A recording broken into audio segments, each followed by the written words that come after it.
aku semuanya, balik lagi di Nurina Talk Talk. Happy terus, no galau-galau.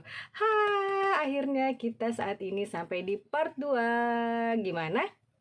Udah paham yang kemarin kita omongin atau masih perlu nih aku bahas lagi? Jangan dong ya, jangan bahas lagi. Kalau kamu mau, tonton aja yang kemarin ya, karena ini adalah lanjutannya ya. Karena ini topik ini, maksud saya topik ini kita angkat karena ada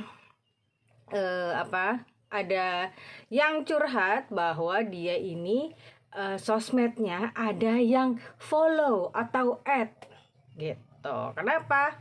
Ya harusnya kan kalau orang ada yang follow kita kan kita senang ya, berarti teman kita makin banyak gitu. Tapi ternyata dalam kasus ini dia nggak suka karena ternyata yang follow adalah pasangan dari mantannya waktu zaman belum menikah dulu. Jadi dia sekarang sudah menikah, sudah punya keluarga, udah punya suami, udah punya anak dan lain-lain, dan dia sudah hidup bahagia. Dan tiba-tiba dia di follow sosmednya sama seseorang yang ternyata adalah pasangan dari mantannya dia. Padahal mantannya dia dan si orang ini juga sudah menikah dan sudah bahagia dengan keluarganya sendiri. Terus kenapa bisa jadi seperti itu ya? Kan bingung kan? Sebenarnya mau ngapain sih?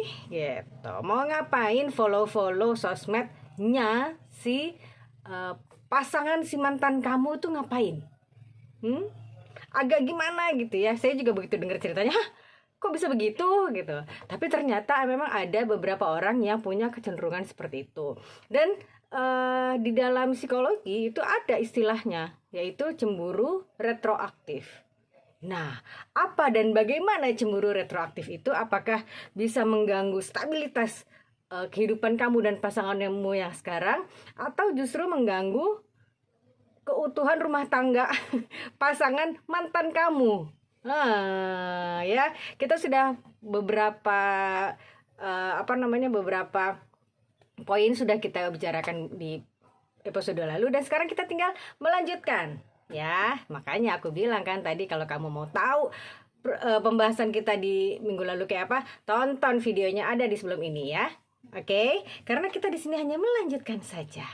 Nah, karena banyak yang nggak sabar ini, ayo dong lanjutannya. Kenapa dia bisa begitu? Aku salah apa gitu? Saya nggak kenal sama dia, saya nggak tahu nggak pernah berkomunikasi lagi sama mantan saya. Jangankan berkomunikasi, telepon juga nggak pernah, ketemu juga nggak pernah. Terus kenapa dia add saya? Kenapa dia follow saya? Kenapa dia cemburu sama saya? Saya kan nggak pernah ketemu lagi. Saya sudah hidup bahagia dengan keluarga saya. Terus dia mau apa? Ini dia jawabannya ya. Tips selanjutnya dari minggu lalu adalah supaya kamu tidak kebablasan dengan cemburu retroaktifmu itu, adalah tipsnya adalah jangan membandingkan ya. Udah hidup aja dengan hidup kamu yang sekarang, enjoy aja, bahagia saja ya. Nih saya bacain sedikit. Agar cemburu tidak membuatmu lupa diri, sebaiknya hindari membandingkan satu sama lain. Hal ini karena setiap orang pastinya memiliki kelemahan dan kelebihan sendiri-sendiri. Ya, oke. Jangan tiba-tiba ujuk-ujuk, kamu sama aku sama mantan kamu tuh cakapan siapa sih? Mau ngapain nanya kayak gitu? Ya, cantikan siapa sih? Lebih menarik yang mana sih antara aku sama mantan kamu? Nih aku kasih tahu jawabannya. Kalau pasangan kamu masih tertarik sama mantan kamu, yang pasti kamu tidak akan dinikahin sama dia.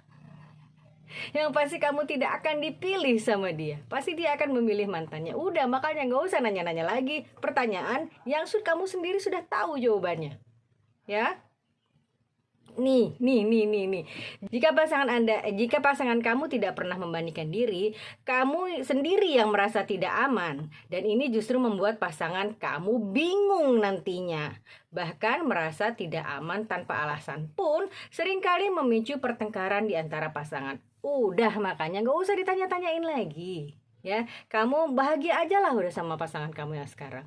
Ya, mau kamu lebih cakep, mau lebih jelek, mau lebih gimana dari mantannya dia, biarin. Nggak ada yang penting dari itu semua. Yang penting adalah keutuhan, stabilitas hubungan kamu yang sekarang dengan pasanganmu yang sekarang. Ya, bukan dengan mantan kamu dan mantan pasangan kamu. Gitu maksudnya. Ya.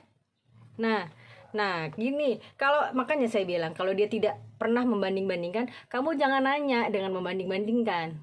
Ya, tapi beda halnya jika dia masih suka membandingkan. Ya, itu pastilah dia akan kita akan cemburu ya kalau digituin ya. Kamu kayak mantan aku dong. Dia kan kalau jalan tuh rapih gini. Nah, itu pasti kita cemburu. Ya kan? Nah, tapi kalau dia nggak pernah banding-bandingin, ya udah kamu jangan ribut, jangan cari perkara, jangan cari api, ya. Ya, supaya hubungan kamu tetap adem, saya bacain lagi sedikit ya. Supaya hubungan kamu tetap adem dan terhindar dari konflik adalah semuanya harus dikomunikasikan. Katakan saja apa yang membuat kamu gak nyaman, apa yang membuat kamu suka, dan apa yang membuat kamu cemburu, ya.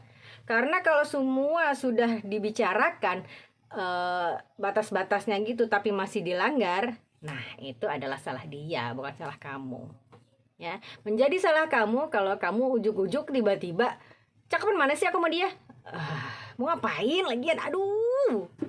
Ya, pasangan kamu yang sekarang tuh udah sedemikian setianya sama kamu, sudah sedemikian sayangnya sama kamu, ngapain mesti ditanyain mantannya lagi? Buat apa deh gitu kan kalau anak sekarang ngomongnya kan. Ya, daripada kamu fokus membanding-bandingkan antara diri kamu dan mantannya dia, nih saya kasih tips lagi, mendingan kamu fokus pada keadaan kamu yang sekarang. Fokus pada keunggulan kamu yang sekarang. Ya. Oke, nih saya bacain sedikit ya. Ketika rasa cemburu muncul kembali, meskipun tidak ada pemicu spesifik, cobalah untuk menenangkan diri. Ya, kamu bisa melakukan trik relaksasi sederhana dengan narik napas dalam-dalam, ya, bolak-balik tarik napas dalam-dalam gitu, atau beralih ke aktivitas yang lain. Sibukkan diri kamu sampai kamu lupa kamu punya pikiran-pikiran seperti itu, ya. Ya, nih, apa yang harus dihindari? Hindari mendengarkan lagu atau membaca konten yang menjadi kompor dalam hubungan. Misalnya yang berbau-bau mantan atau lagu-lagu tentang perselingkuhan, atau banyak kan sekarang kasus di Instagram, di TikTok dan lain-lain yang tentang istri sah melabrak anu. Jangan ditonton. Itu merusak otak kamu, ya. Walaupun nggak ada kejadiannya, tapi otak kamu tiba-tiba rusak ngelihat yang kayak gitu, ya. Otak kamu mulai bermain-main, wah nanti jangan-jangan mantannya pasanganku nanti begini-begini, nanti pasanganku iyahin juga sama dia, padahal nggak ada buktinya. Kamu sendiri yang capek, ya nggak usah gitu-gituan, ya. Nggak usah nonton-nonton berita yang negatif, oke? Nih, sedikit lagi. Selain itu, untuk menekankan pada diri sendiri bahwa kamu juga berharga. Karena tentu saja ada alasan kuat mengapa dia memilihmu sebagai pendampingnya sekarang. Kan udah gue bilangin dari tadi. Kalau dia masih tertarik sama mantannya, kamu gak akan dipilih sama dia. Ya, udah yakinkan aja itu. Yakinkan di hati kamu, di kepala kamu, dia pilih aku sekarang, bukan mantannya, titik. Gak usah ditanya-tanya lagi itu mantannya kayak gimana, apalagi kabarnya sekarang ditanya-tanya, gak usah, ya. Karena apa? Karena percaya diri menjadi salah satu cara penting agar kamu tidak mudah cemburu dengan masa lalu pasanganmu, dengan mantan pacarnya pasanganmu yang sekarang. Gampang kan sebenarnya, ya. Terus kalau misalnya masih nggak tahan gitu, gimana ya? Aku tuh sebenarnya pengen tahu mantannya dia. Sebenarnya sih buat apa juga ya gitu. Tapi nggak apa-apa kalau misalnya kamu mau seperti itu. Tips yang bisa saya berikan adalah kamu berusaha berteman sama mantannya dan teman-temanmu, ya. Ya, udah make friends aja lah kalau kamu kayak begitu. Tapi kalau sebelah sananya tidak mau berteman sama kamu, ya udah, gak usah maksa, ya.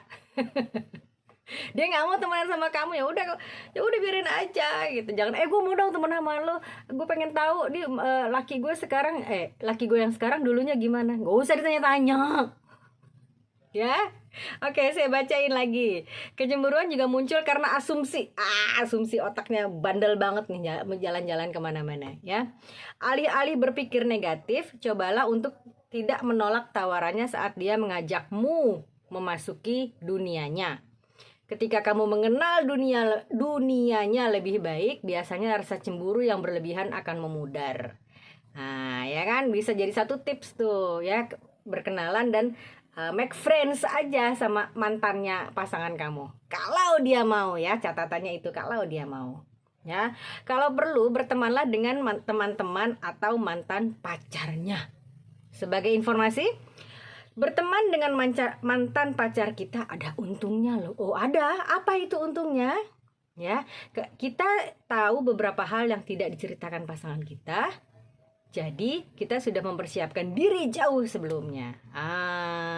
Ini dengan satu catatan seperti yang saya bilang tadi, kalau mantannya nggak mau temenan sama kamu, ya udah jangan dipaksa. Jangan pernah maksa-maksa orang untuk berteman, apalagi orang itu adalah mantan pacarnya pasangan kamu, ya. Ngapain juga sih temenan sama mantan pacar orang gitu ya. Atau kalau kamu masih, aduh kakak gak bisa nih, aku harus cemburu ini kayaknya masih meluap-luap gini, apa yang harus saya lakukan? Nih, hal yang terakhir yang bisa kamu lakukan ya adalah mendapatkan bantuan dari profesional. Ya. Jika kamu masih sering cemburu pada mantan pacarnya, berkonsultasilah dengan terapis merupakan pilihan yang terbaik. Ya, kamu cari deh psikolog di kota kamu, di dekat kamu. Ya, cari aja ya. Terapis seperti psikolog dapat membantu mengatasi kecemburuan yang berlebihan yang dapat menyebabkan kecemasan dan depresi. Ya, merasa cemburu dengan masa lalu pasangan itu memang wajar, betul. Tapi cara kamu menghadapi perasaan ini dapat berdampak besar pada hubungan kamu dengan pasangan yang sekarang. Untuk itu kamu harus harus percaya. Percaya apa? Satu, percaya diri. Ya, percaya bahwa saya jauh lebih baik daripada mantannya. Dan kedua, kamu harus percaya sama pasanganmu yang sekarang. Masukin ke dalam otak kamu yang seperti saya bilang tadi, dia memilih saya, bukan memilih mantannya, pasti karena ada beberapa hal yang saya lebih unggul daripada mantannya. Itu aja yang kamu percayain, kamu masukin ke dalam diri kamu. Ya. Nih, tipsnya adalah selain percaya tadi, dua hal yang percaya itu, kamu juga harus perbaiki cara kamu berkomunikasi dengan pasangan kamu. Karena seperti yang selalu saya bilang bahwa komunikasi adalah kunci utama dalam langgengnya sebuah hubungan. Ya. Atau kalau kakak ini gimana, ya udah nggak apa-apa, kamu curhat aja sama kita, boleh deh ya. At the end curhat di kita di Nurina Talk Hotline di sini apa di sini ya. Oke, di sini itu di Instagram ya @nurinamiriam. Kamu bisa chat di situ, nanti akan ketemu tim ya, dan udah ujungnya ke saya juga gitu ya. Ya, sudahlah, saya sudah panjang lebar ini. Saya pamit dulu sebentar ya. Jangan lupa tonton terus video Nurina Talk. Video panjang ada di hari Senin. Ya, hari Senin. Sampai lupa sendiri. Hari Senin jam 5.25. Dan video shortnya ada di hari Senin sampai Minggu jam 5.25 pagi juga. Ya, atau mau ketemu kita di TikTok, ada kok di @nurinamiriam TikTok ya. TikTok @nurinamiriam. Oke, baiklah. Dengan demikian topik ini sudah selesai. Mudah-mudahan kamu gak kepo-kepo lagi sama mantannya pasangan kamu sekarang ya. Karena apa? Karena tidak ada gunanya. Ya, kamu fokus aja sama keluarga kamu sekarang. Oke, baiklah, terima kasih atas perhatian teman-teman semuanya. Mudah-mudahan sharing saya ini bermanfaat, insya Allah menginspirasi, dan insya Allah mencerahkan. Baiklah, terima kasih atas perhatian teman-teman semuanya. Assalamualaikum warahmatullahi wabarakatuh. Dah. Thank you for watching Nurina Talk Talk.